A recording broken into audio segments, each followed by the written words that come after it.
Perkenalkan, nama saya Cici Andriani, kelas B1 Farmasi, NIM F2018-01017. Di sini saya akan membawakan materi tugas kimia medisinal dengan judul hubungan struktur dan pengembangan senyawa agonis dan antagonis.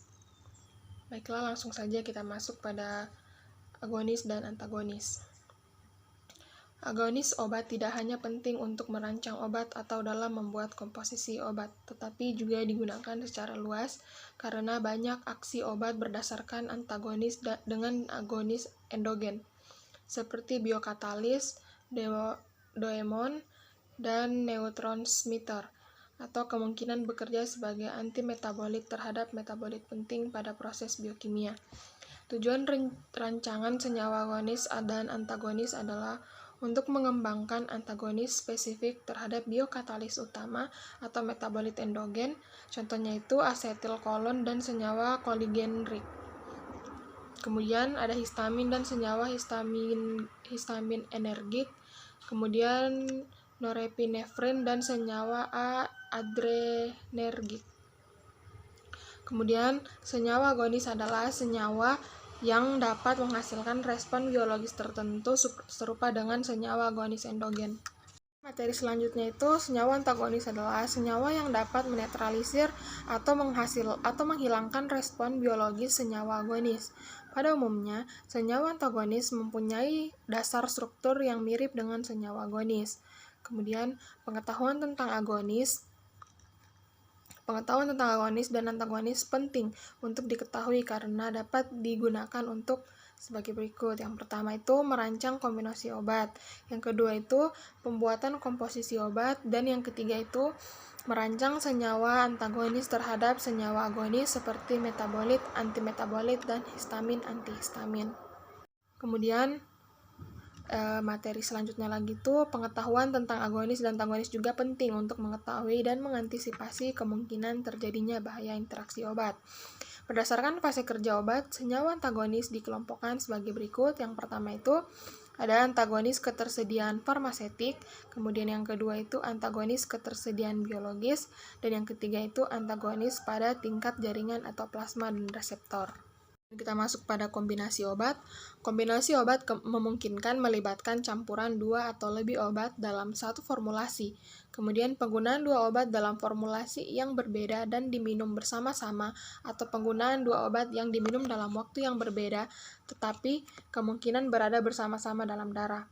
Hal-hal di atas dapat menimbulkan masalah interaksi obat, sehingga kemungkinan yang terjadi peningkatan atau penurunan efek obat bersifat antagonis.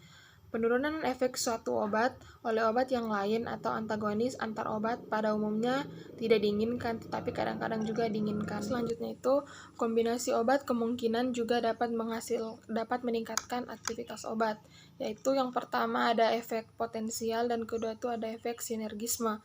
Kombinasi obat digunakan apabila yang pertama itu untuk mencegah resistensi mikroorganisme. Yang kedua itu, kombinasi obat lebih mudah dan lebih nyaman penggunaannya dibandingkan apabila diberikan secara terpisah. Kemudian yang ketiga itu, pada kasus di mana penyebab infeksi tidak dapat diidentifikasi secara cepat, sedangkan pasien memerlukan penanganan dengan segera. Dan keempat itu lain sebagainya. Kita masuk pada antagonis pada fase farmakokinetik. Antagonis pada fase farmakokinetik pada umumnya adalah antagonis kimia atau netralisasi. Dasar dari antagonis kimia adalah adanya interaksi antara obat pada objek biologis sesudah absorpsi.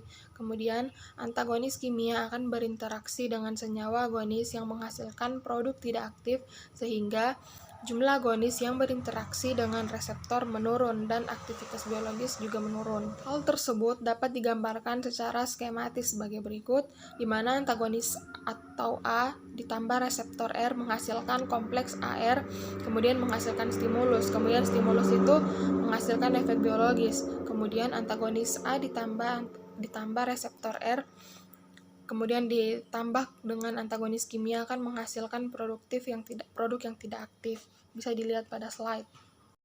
Kemudian kita masuk pada materi antagonis antar obat pada fase farmakodinamika. Antagonis farmakodinamika adalah antagonis yang mempengaruhi proses interaksi obat reseptor, sehingga Respons biologis obat menurun. Antagonis berperan pada proses biokimia penting atau melakukan pemblokan pada reseptor spesifik. Interaksi dapat bersifat reversibel, kompetitif, atau irreversibel. Masuk pada yang pertama, antagonis kompetitif.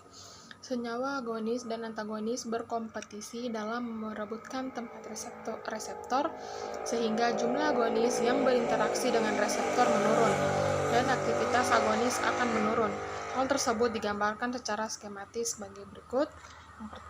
Di sini dapat dilihat pada slide di mana agonis A ditambah reseptor E menghasilkan kompleks AR dan menghasilkan stimulus, kemudian menghasilkan efek biologis. Sementara agonis A ditambah reseptor R akan menghasilkan antagonis kompetitif. Kemudian yang kedua itu kita masuk pada antagonis non-kompetitif, di mana antagonis non-kompetitif dapat bekerja dengan mekanisme sebagai berikut. Yang pertama itu pengurangan afinitas pada reseptor, yang kedua itu pengurangan aktivitas pada intrinsik, kemudian yang ketiga itu menghalangi transmisi impuls, kemudian yang keempat itu berinteraksi dengan makromolekul atau membran sel atau jaringan yang sama dengan obat agonis yang merupakan bagian dari sistem reseptor efektor sehingga terjadi penurunan efek biologis. Kemudian kita masuk pada kombinasi antagonis kompetitif dan non-kompetitif, di mana kombinasi suatu senyawa yang menimbulkan efek antagonis kompetitif dan non-kompetitif dengan senyawa agonis juga sering terjadi. Aksi dari komponen non-kompetitif akan terlihat pada kadar yang tinggi dari senyawa antagonis. Contohnya itu kombinasi antikolinergik dengan adifenin atau komilofen.